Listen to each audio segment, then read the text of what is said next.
Hello friends, শুভ দুপুর। তো আমি মল্লিকা লাইফস্টাইলে তোমাদের সবাইকে স্বাগত। তো এখন এই বাজে দুপুর 12:30।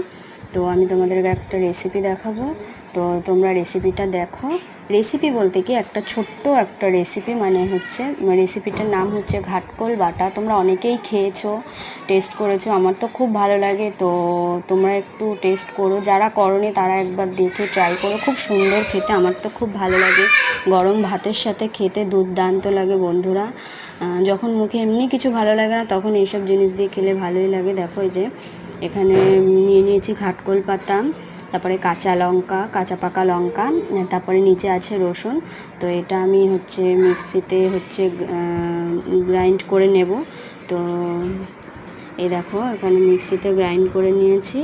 তো এই যে এরকম টাইপের বাটাটা এসছে, মানে এটা বাটাটা ভালোই হয়েছে। তো খিচখিচ লাগছে, তো এটা কাঁচা লঙ্কা পাকা লঙ্কা আছে, তো সেই জন্য।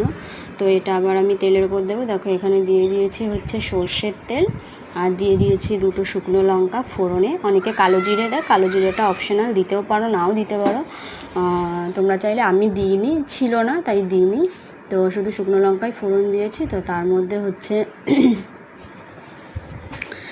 মধ্যে দেখো বাটাটা দিয়ে দিয়েছি। বাটাটা একটু নাড়াচাড়া করছি।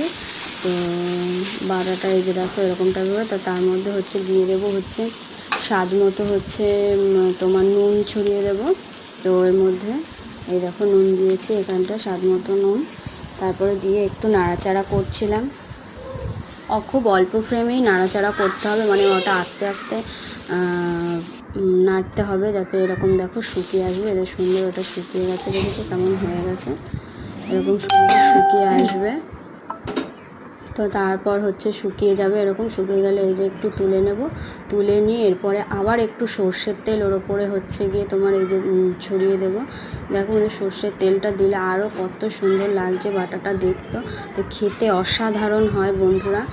আমি জানি এটা তোমরা অনেকেই খেয়েছো, অনেকে এটা টেস্ট করেছো। তো যারা করোনি প্লিজ একটু খেয়ে দেখো, খুব সুন্দর গরম ভাতে খেতে দারুণ লাগে। তো ভিডিওটি ভালো লাগলে আমার চ্যানেলটা সাবস্ক্রাইব করে দিও, আর বন্ধুরা লাইক কমেন্ট শেয়ার করে দিও।